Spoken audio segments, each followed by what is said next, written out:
Welcome to channel. അപ്പോൾ നിങ്ങൾ already തമ്മിലും കാര്യങ്ങളൊക്കെ കണ്ട പോലെ തന്നെ നമ്മൾ പറയാൻ പോകുന്ന ഇപ്പോഴത്തെ ഒരു സ്മാർട്ട് ഫോൺ ഇഷ്യൂ ആണ്. എന്താ വെച്ചാൽ നിങ്ങൾ ഓൾറെഡി വായിച്ച പോലെ തന്നെ നമ്മൾ ആക്ച്വലി തീരെ റെക്കമെൻഡ് ചെയ്യാത്ത 2025 തീരെ റെക്കമെൻഡ് ചെയ്യാത്തൊരു പരിപാടിയാണ് ഫ്ലാഗ്ഷിപ്പ് ഫോൺ വാങ്ങിക്കൽ എന്ന് പറയുന്നത്.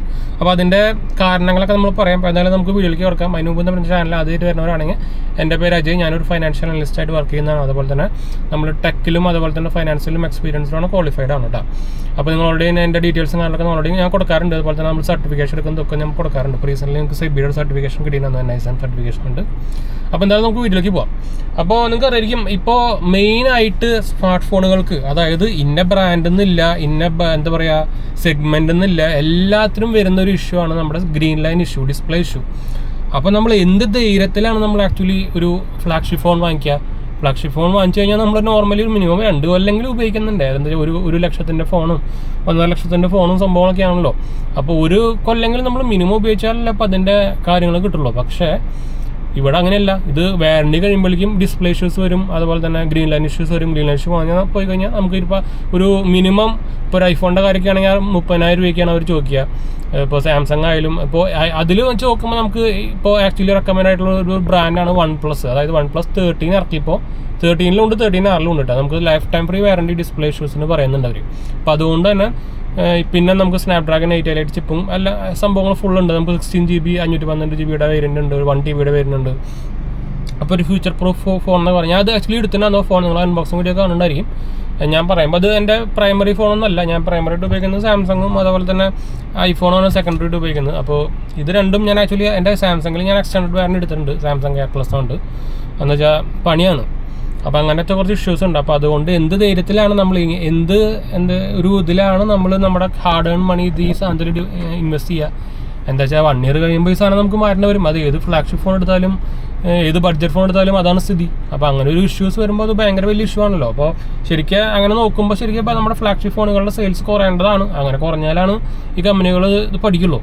പക്ഷേ അങ്ങനെയല്ലല്ലോ സ്ഥിതി. ഇപ്പോഴും വലിയ ഡിഫറൻസ് ഒന്നുമില്ല. ഇഷ്ടം പോലെ ചിലവായി പോകുന്നുണ്ട്. ഐഫോൺസൊക്കെ എന്താ പറയുക, നമ്മുടെ പണ്ടത്തെ ഫീച്ചർ ഫോൺ പോണ പോലെയാണ് EMIയിലൊക്കെ ചിലവായി പോണേ.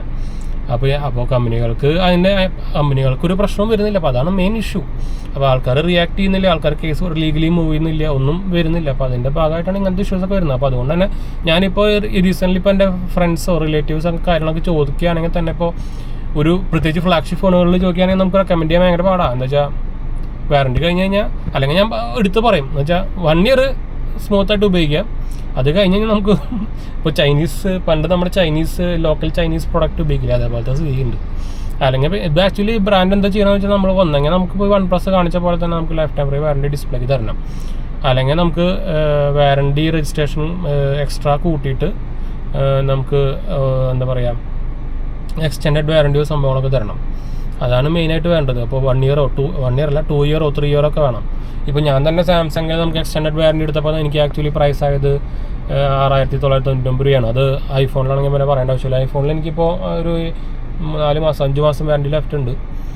അപ്പോൾ ഇതെന്താ വെച്ചാൽ നമുക്കിത് അപ്ഡേറ്റ് ചെയ്യാനും പറ്റില്ല. അപ്പോൾ നമുക്ക് സെക്യൂരിറ്റി പാച്ച് അപ്ഡേറ്റ് ചെയ്യാനും പറ്റില്ല. എന്ന് വെച്ചാൽ അത്രയധികം സൈബർ അറ്റാക്കും കാര്യങ്ങളൊക്കെ നടന്നുകൊണ്ടിരിക്കുന്നത്. അപ്പോൾ നമ്മുടെ ഫോൺ സെക്യൂരിറ്റിയിൽ പാച്ചസ് എല്ലാം അപ്ഡേറ്റ് അല്ലെങ്കിൽ നമുക്ക് സുഖമായിട്ട് നമ്മുടെ ഫോൺ ഹാക്ക് ആവാനൊക്കെ ഭയങ്കര ചാൻസ് കൂടുതലാണ്. പ്രത്യേകിച്ച് ആൻഡ്രോയിഡ് വെച്ചാൽ എത്ര അധികം കംപ്ലൈൻസ് നമുക്ക് എനിക്ക് തന്നെ ഇപ്പോൾ എൻ്റെ വീഡിയോസ് തന്നെ എത്ര കംപ്ലൈൻറ്റ്സ് വരണമെന്ന് പറയാം. ഇങ്ങനെ ഇതെന്താ ചെയ്യുക സ്കാമായി എന്നൊക്കെ പറഞ്ഞിട്ട്. അപ്പോൾ ഇങ്ങനത്തെ മെയിൻ ഇഷ്യൂസ് വരുമ്പോൾ നമ്മളെന്താ പിന്നെ പറയാം. ഞാൻ തന്നെ എൻ്റെ ആക്ച്വലി ഉണ്ടാകുന്ന ഐഫോൺ, ഞാൻ ആദ്യമായിട്ട് ഐഫോൺ എടുക്കുന്നത് 13 ആണ്. അപ്പോൾ എൻ്റെ ഐഫോൺ 13 ഇതുപോലെ തന്നെ 1 കൊല്ലം കഴിഞ്ഞ് ഒരു 3 മാസമായപ്പോൾ അപ്ഡേറ്റ് ചെയ്തതിന് ശേഷം വൈറ്റ് സ്ക്രീൻ വന്നു. പിന്നെ ഞാൻ അത് ലീഗലി കേസ് കൊടുത്തില്ല. എന്താ ഞാൻ അത് ഓഫ്ലൈൻ സ്റ്റോറിൽ നിന്ന് വാങ്ങിച്ചിട്ടുണ്ടായിരുന്നു. അപ്പോൾ അവിടെ കംപ്ലയിൻറ്റ് ചെയ്തു. പിന്നെ ഞാൻ ആക്ച്വലി ആപ്പിളിലും നല്ലൊക്കെ വിളിച്ച് കംപ്ലയിൻറ്റ് ചെയ്തു. അപ്പോൾ അതിന് ശേഷം ആക്ച്വലി ലീഗൽ കംപ്ലയിൻറ്റ് ഞാൻ രജിസ്റ്റർ ചെയ്തു. പക്ഷേ അത് മുന്നോട്ട് പോയില്ല. പിന്നെ അത് ക്യാൻസൽ ചെയ്തെന്ന് വെച്ചാൽ അവർ പറഞ്ഞു അവർ റീപ്ലേസ് ചെയ്ത് തരാമെന്ന് പറഞ്ഞു. റീപ്ലേസ് ചെയ്താൽ പറഞ്ഞാൽ നമുക്ക് എന്താ പറയുക എക്സ്ചേഞ്ച് വാല്യൂ തരാമെന്ന് പറഞ്ഞു. അപ്പോൾ അങ്ങനെയാണ് ഞാൻ 15 എടുക്കുന്നത്. അപ്പോൾ എനിക്കത് നഷ്ടമായില്ല. പക്ഷേ ഒരു 90-95% ആൾക്കാർക്കും ഇത് ഇപ്പോൾ ഇങ്ങനെ വന്നു കഴിഞ്ഞാൽ അവർ കാശ് കൊടുത്ത് ഡിസ്പ്ലേ ശരിയായിരിക്കും, അല്ലെങ്കിൽ അവരത് ഉപേക്ഷിച്ച് പോകാണ് ഇപ്പോൾ ചെയ്യുന്നത് ഇന്ത്യയിൽ. അതാണ് ഇപ്പോൾ നമ്മുടെ ഈ ബ്രാൻഡ്സുകളൊക്കെ ഇങ്ങനെ എക്സ്പ്ലോയിറ്റ് ചെയ്തുകൊണ്ടിരിക്കുന്നുണ്ട്. അപ്പോൾ നിങ്ങളിത് സീരിയസ് ആയിട്ട് എടുക്കാൻ മറക്കേണ്ട. ആൾക്കാർ റിയാക്ട് ചെയ്ത് തുടങ്ങിക്കഴിഞ്ഞാൽ, അല്ലെങ്കിൽ എന്താ പറയുക ഇതുപോലെ ലീഗലി മൂവ് ചെയ്യാൻ തുടങ്ങിക്കഴിഞ്ഞാൽ മാത്രമേ തന്നെ ഈ ബ്രാൻഡുകൾ ചെയ്യുള്ളൂ. ഐഫോൺസ് ഒന്നും ഇതിനെ എന്താ പറയുക ഇതൊരു ഇഷ്യൂ ആയിട്ട് ഉണ്ടെന്ന് തന്നെ ഒരു ഒഫീഷ്യൽ സ്റ്റേറ്റ്മെൻറ്റ് സംഭവം ഒന്നും പറഞ്ഞിട്ടില്ല. സാംസങ് പിന്നെ വല്ലപ്പോഴൊക്കെ ചില മോഡൽസുകളൊക്കെ ഫ്രീ റീപ്ലേസ്മെൻറ്റും കാര്യങ്ങളൊക്കെ കൊടുക്കാറുണ്ട്. ഐഫോണും ഇത് അറിഞ്ഞ മട്ടയില്ല. ഒന്നാമതും ഐഫോൺസിൻ്റെ മെയിൻ ഇഷ്യൂ എന്ന് പറഞ്ഞാൽ നമുക്കിവിടെ main original official service centre കാണുന്നില്ല. എല്ലാം ഈ ഏജൻസികൾ മാത്രമാണ്. ഇപ്പോൾ ഇമാജിനും അങ്ങനത്തെ സംഭവങ്ങൾ മാത്രമാണ്. അപ്പോൾ അവരവിടെ നിന്ന് ഫോൺ വാങ്ങിച്ചാണെങ്കിൽ അവർ കുറച്ച് സപ്പോർട്ട് തരും. അല്ലാതെ നമ്മൾ ഫ്ലിപ്കാർട്ടിനൊക്കെ വാങ്ങിച്ചാണെങ്കിൽ അവർ പണിയാക്കാൻ പറയും. അതാണ് ഇപ്പോൾ സ്ഥിതി നടന്നുകൊണ്ടിരിക്കുന്നത് ഐഫോണിൻ്റെ കേസിൽ. അപ്പോൾ 2025 ഹൈലി ഇപ്പോൾ നമ്മുടെ സാംസങ് S25 അൾട്രയൊക്കെ വന്നല്ലോ. അല്ലേ, എന്ത് തരത്തിലാണ് നമ്മൾ റെക്കമെൻഡ് ചെയ്യുക? 1 ഇയർ കഴിഞ്ഞ് കഴിഞ്ഞാൽ ഡിസ്പ്ലേ ഇഷ്യൂ വരും ഉറപ്പാണ്. എല്ലാ ബ്രാൻഡും വരുന്നുണ്ട്. ഒരു ബ്രാൻഡും ഇപ്പോൾ ഒപ്പോനൊക്കെ നോക്കുമ്പോൾ കുറച്ച് കുറവാണെന്ന് മാത്രം, പക്ഷേ ഇപ്പോൾ വരുന്നുണ്ട്. സാംസങ്ങിൽ വരുന്നുണ്ട്, ഐഫോണിൽ വരുന്നുണ്ട്, OnePlusൽ വരുന്നുണ്ട്, IQവിൽ വരുന്നുണ്ട്, എല്ലാ AMOLED ഡിസ്പ്ലേയിലും വരുന്നുണ്ട്. അപ്പോൾ അതൊരു മെയിൻ ഇഷ്യൂ ആണ്. ഇപ്പോൾ മെയിൻ ഇഷ്യൂ ആയിട്ട് പറഞ്ഞിരിക്കുക ഈ OnePlus. ആക്ച്വലി ഞാനിപ്പോൾ ഇങ്ങനത്തെ ഒരു വീഡിയോ ഞാൻ ആക്ച്വലി ഗീക്ക് രഞ്ജിത്തിനേലും കണ്ടു. എന്ന് വെച്ചാൽ നമ്മൾ മെയിൻ പണ്ടത്തെ ക്രിയേറ്ററൊക്കെ ആണല്ലോ. അപ്പോൾ എന്ന് വെച്ചാൽ ഞാൻ ആക്ച്വലി മെയിനായിട്ട് ഫോളോ ചെയ്യുന്ന ഒരാളാണ് ഗീക്ക് രഞ്ജിത്തിൻ്റെ വീഡിയോസ്. അത്യാവശ്യം ഫോളോ ചെയ്യുന്നത് വെച്ചാൽ അത്യാവശ്യം ക്വാളിറ്റി ഉള്ള വീഡിയോസാണ്. ആൾക്ക് അത്യാവശ്യം വിവരമുണ്ട്.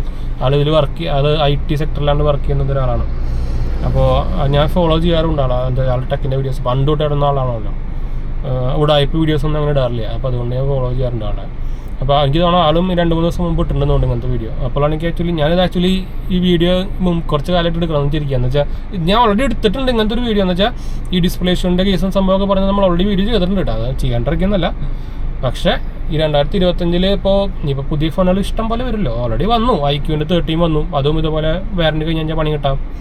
ആൾറെഡി ആകെ ഇപ്പോൾ എടുക്കാൻ പറ്റുന്ന ഫ്ലാഗ്ഷിപ്പ് 8 എടുക്കാൻ പറ്റുന്ന ഹൈലി റെക്കമെൻഡഡ് ഫോൺ എന്ന് പറഞ്ഞാൽ ഞാൻ നോർമലി ഇപ്പോൾ എനിക്ക് 2-3 പേരോട് മുമ്പ് ചോദിച്ചിട്ടുണ്ടായിരുന്നു. അപ്പോൾ ഞാനതിൽ പറഞ്ഞിട്ടുണ്ട് കറക്റ്റായിട്ട്. നിങ്ങൾ ലോങ് ടേം യൂസ് നോക്കുന്നുണ്ടെങ്കിൽ OnePlus 13 13R എടുത്താൽ മതി. ബാക്കി ഒന്നിനും ഇതുപോലെ വാറണ്ടി നമുക്ക് പറയാൻ പറ്റില്ല. അതാണ് മെയിൻ ഇഷ്യൂ. നല്ല വിലയുണ്ട്, അതുകൊണ്ട് ഞാൻ ചോദിച്ചത്. അപ്പോൾ ഇതാണ് ഇപ്പോൾ ഞാൻ ആക്ച്വലി OnePlus 13 എടുത്തിട്ടുണ്ട്. നിങ്ങൾ അൺബോക്സിങ് വീഡിയോ സംഭവമൊക്കെ കാണുന്നുണ്ടായിരിക്കും. അപ്പോൾ അതുവരെ അവരാണെങ്കിൽ 6 മാസം ഫുള്ളി റീപ്ലേസബിൾ വാറണ്ടി അടക്കം കൊടുക്കുന്നുണ്ട്. അവരൊരു പ്രോഗ്രാമിലൊക്കെ നടന്നു. എന്ന് വെച്ചാൽ ഫെബ്രുവരി 28 വരെയോ അതിൻ്റെ ഉള്ളിൽ വാങ്ങിക്കുന്ന ഫോണുകൾക്കൊക്കെ 6 മാസം അവർ മദർ ബോർഡ് റീപ്ലേസ്മെൻറ്റ് ഇഷ്യൂ എല്ലാം കൊടുക്കുന്നുണ്ട്. അപ്പോൾ അത് ഒരു നല്ല കാര്യം തന്നെയാണ്. അത് OnePlus ഇങ്ങനെ ഒരു എന്താ പറയുക, അവരുടെ ഒരു ബ്രാൻഡ് വാല്യൂ ഇടിഞ്ഞത് ഇതുപോലെ ഡിസ്പ്ലേ ഇഷ്യൂ വന്നു. ആദ്യമായിട്ട് ബ്രാൻഡ് ഫേസ് ചെയ്തിരിക്കുന്നത് OnePlusലായിരുന്നു. അവർ പക്ഷേ അപ്പോഴും കൊടുക്കുന്നുണ്ട്. അവർ അതിൻ്റെ ഫോണിൻ്റെ വാല്യൂ വൗച്ചറായിട്ട് കൊടുക്കാറുണ്ട്. അപ്പോൾ നമുക്ക് പുതിയ OnePlus എടുക്കാം. പക്ഷേ വേറെ ബ്രാൻഡുകളൊന്നും ഇതിനെ തിരിഞ്ഞേ നോക്കുന്നില്ല. അപ്പോൾ റെക്കമെൻഡ് ചെയ്യാൻ പാടില്ല. ശരിക്കും ഇതിൻ്റെ ബ്രാൻഡിൻ്റെ സൈഡിൽ നിന്ന് ഇത് വരണമെങ്കിൽ നമുക്ക് ഇതൊരു കോൾ വരുന്നുണ്ട്. ഇത് വരണമെങ്കിൽ നമുക്ക് ആക്ച്വലി നമ്മളിതുപോലെ റെക്കമെൻഡും കാര്യങ്ങളൊക്കെ റെക്കമെൻഡ് അല്ല, അതിൻ്റെ റിയാക്ട് ചെയ്താൽ കഴിഞ്ഞാൽ തന്നെ വരുള്ളൂ കേട്ടോ. അപ്പോൾ എന്തായാലും നമുക്ക് വൈൻഡപ്പ് ചെയ്യാം. നമുക്ക് ആക്ച്വലി ഫസ്റ്റ് കോൾ വരുന്നുണ്ട്. അപ്പോൾ നമുക്ക് അടുത്ത വീഡിയോ കാണാം. ഡിസ്ക്രിപ്ഷൻ നോക്കാൻ മറക്കണ്ട കേട്ടോ.